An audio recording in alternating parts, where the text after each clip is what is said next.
The pandemic isn't just a public health issue. It's expected to expand poverty abroad and here at home, with millions still out of work and businesses shuttering. A documentary called America Lost details the decline of 3 American cities pre-COVID. Produced by the Discovery Institute and the Heritage Foundation, it shows people committed to changing the cities where they live and work through faith, family, and community rather than riots, with true stories of people battling crime, economic decline, and the breakdown of traditional institutions. Joining us now with more on the documentary is Chris Ruffo with the Discovery Institute. Welcome to Faith Nation, Chris.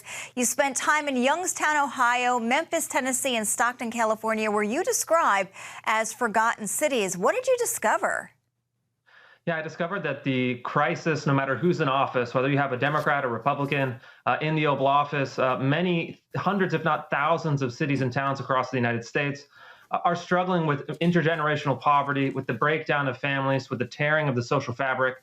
And it's time that we spend some time thinking about these places, learning how they're coping, and trying to understand how they could revive themselves in the future. Chris, real quickly, can you talk about how you came up with the project idea? Yeah, I wanted to do a story that transcended geographic and racial lines. So we feature one working class white community in Youngstown, Ohio, in the old kind of Rust Belt North. We feature an African American urban community in Memphis in the Deep South. And then we find characters that are Latino and multiracial in Stockton, California.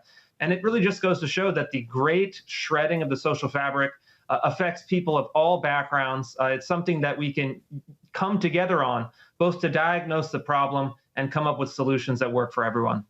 Chris, real quickly here, you put 5 years into this project, spending time with a felon, getting back on his feet, a woman whose childhood neighborhood descended into squalor, and others working to change the world by starting with themselves first. Briefly, what did you learn, and what can we learn from their stories? You know, I didn't go out seeking this story, but one thing I found over and over and over in America's poorest neighborhoods, the faith community, those local churches are really the bedrock of the social order, the bedrock of people's lives, and also have the most successful programs, teaching people how to get back off their feet, bringing people in off the streets, helping people recover from drug abuse, uniting families. And these kind of often unsung heroes in the faith community are really on the ground fighting the good fight and should have all of our support. How are faith and family doing in society today? Is America lost?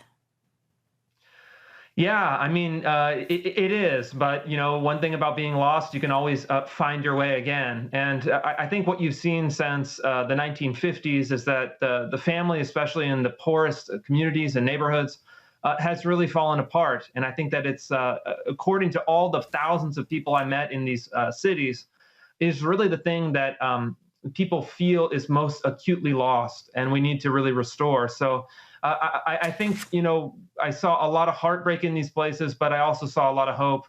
I wouldn't count America down for the count at all. I think our best days are still ahead. Chris, real quickly before we go, where can people find the film? Sure. All of your viewers can actually watch the film in its entirety for free at americalostfilm.com/premiere. That's americalostfilm.com/premiere. You can watch the trailer, watch the whole film for free.